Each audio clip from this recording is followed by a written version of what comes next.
What's up, everyone? So, haven't made any of these videos in quite some time and figured I'd go ahead and do it. So, a lot of questions from a lot of new members is, hey D, if I'm just getting started out and all I have is 10K, how would I best allocate that first 10K? And I'll tell you right now, my exact ETFs that I would target, as well as how I would target them as far as options, and then what I would do with the remaining money. So, if all you have was 10K, first thing I would do, all right, is I'm telling you now, I'm using 5 to 6,000, so at least 50% of my budget on literally just ETFs. Stock picking is really hard, and that's a true skill set that not everyone can do. So you do not use more than 30% or so of your budget for individual stocks. So what I would do is literally this here, okay? I'm going to open up my trading view for you guys so that you can see the exact ETFs I would literally handpick and target here. So I would personally get my SPY allocation first. So SPY option contracts are really expensive, guys. All right. If you've never traded the S&P, greatest instrument probably ever created, right there with BTI, VOO, right? But if you've never looked up a SPY option contract, they are very expensive. And more importantly, with this first 5K, 5 to 6K, I'm going 4 to 12 months out on every contract. All right, you heard that correctly. 4 to 12 months out on every contract. When you don't have a lot of capital, you need to be taking the safest and for sure trades. The longer you're in these rigged ETFs, the better chance you have at making money. This is why long-term investors always win. So I would personally come here, right? And I'm going immediately at least 4 months out. The farther out you go, the more money they cost. So we're just going to start 4 months. For those of you who aren't quick at math, 4 times 30, 120 days or more. So November would be our start. And I'm just going to show you guys, right? A SPY contract here. Right now, SPY is at 754. To target 755 or even 760, it's going to run me about 2 to 3,000 bucks per contract. Not really worth it. So how you gain access to SPY is a different variation, SPMO, all right, S&P 500 momentum. And then you're going to see these contracts here are significantly cheaper. So what we do is the same exact thing. We're unchecking all of these because we're not doing short term. It starts with 156 days. That still qualifies because it's at least 4 months or longer. And then now we want to go out the money just a little bit, and you can see you gain access to SPY via SPMO. And guess what? Right now, this is sitting at 150 flat. You can target a 155 contract for around $1,000. This here's the bid and ask for those of you who don't understand. All right. So we can get a 155, meaning it only has 5 points to go, and we're giving it 4 months to do so for $1,000, or you can target 160 and spend about 800 to 900 bucks. So let's just say the first 1,000, we're gonna gain our SPY allocation. All right.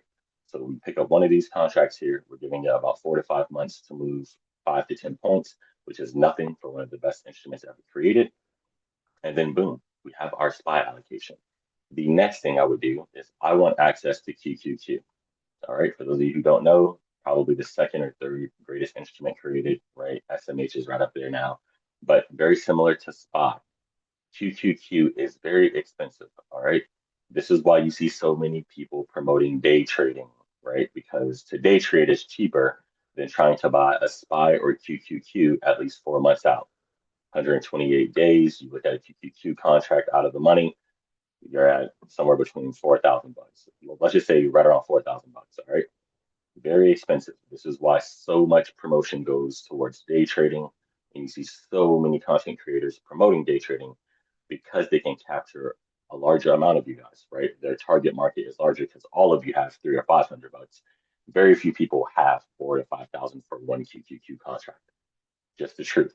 So what you do is instead of QQQ, you target QQQM, right? Very similar to the SPMO for SPY. You target QQQM instead, and then we do something like this. Again, we don't want any of these short term. We're going to start at the 156 because that's at least 4 months out. It's closer to 5, but no worries. And then look, you can see that this is significantly cheaper. This is sitting at 295 right now. We can get a 305 or 310 contract. And guess what? We're only spending about $1,400, maybe $1,600. So let's just put it in between and call it about 1,500, right? So we're spending 1,000 for SPY, 1,500 for our QQQ exposure. And guess what? You now have exposure to two of the best instruments ever created, and you're only in for about 2,500 bucks. What we are going to do with that remaining 2,500 or so, maybe you want to gain access to something like the DRAM ETF, right? The memory sector. This is one of the new hottest ETFs, really cheap still. Okay. We're going to do the same thing. We're going at least 4 months out. All right. Again, these are 4 to 12 months only. This is what you do for the larger portion of your budget. 4 to 12 months only, ETFs only. This is how you keep risk low, people. This is how you rarely lose. All right. And guess what? Right now, this ETF sitting at 57 bucks. You go 4 months out, you can get a $65 contract for as cheap as $1,000. You can target 70 bucks if you're really brave. And this one's only about 800 bucks. So let's just call it somewhere in the middle and say you can gain exposure to the DRAM ETF for another $1,000. Now you've used about 3,500 bucks of your money. Now what you want to do is have a little bit of a hedge. That's what we do inside the blacklist. This is why my P&L is almost always green. What I'm doing with my remaining budget is I'm going to gain exposure to something like XLV, healthcare sector. Okay. For those of you who don't know, Eli Lilly makes up about 18 to 22% of this ETF. So it pretty much drags this entire ETF by itself. And yes, you've got access to other things like UNH as well. But when healthcare goes up, the stock market goes down, usually. And when the stock market goes down, healthcare typically goes up and does well. All right. So this is your little bit of a hedge. And just like the first three ETFs, we're going to start right here at the 4-month range. So this one here, we have a December, 156 days. That's again closer to 5 months, which is totally fine. And right now, this ETF sitting at 158. What we would do is right here. You can see this. They're really cheap. So we can get a 160 call here for, let's just call it 750 bucks. What I would personally do is probably pick up two of these bad boys, right? That would be my remaining 1,500 bucks. That puts me right around 5K. And if you're really brave and you really don't care for day trading, I'd probably pick up three of these if I'm being honest. Puts me closer to what, 5,500, maybe 6K. So let's just call it 6K. So I pick up three of these as my hedge for the market. And then guess what? You have your access / exposure to SPY, QQQ, and the DRAM ETF. So when tech and the memory sector does well, your portfolio is going to do well. And then when that pulls back a little, because we know the market doesn't just go in a straight line, right? It pulls back.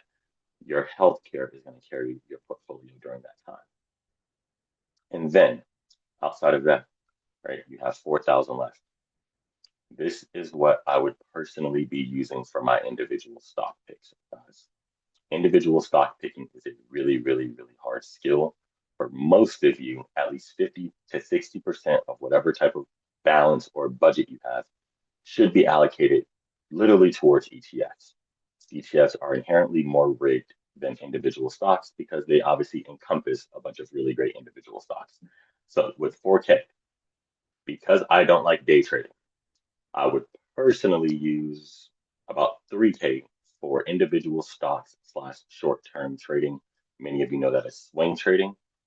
So that's where you would then go pick up your Nvidias, your AVGOs, your AMDs, your TSMs, right? Whatever it is you're into, whatever it is you're trying to trade, and you're looking to hold for at least 30 to 90 days, right? So 60% of my budget, I'm going 4 months or longer out, and they're only ETFs. The other 30% of my budget, short-term trading. Again, many of you know it as swing trading, and I'm going 1 to 3 months out. You can also encompass individual stocks with this remaining 30%. That's how I would allocate that remaining 3K. And then again, because I'm not a fan of day trading, that last 1,000, that's what I would use as my day trading budget. No, you don't have to use the whole 1,000 the first day. That's how you blow your money. Day trading, if any of you here have done it, right? 0 DTE contracts, you can get for 150 to 300 bucks, right? So realistically, with $1,000, you should have anywhere from about 4 to 6 day trading days.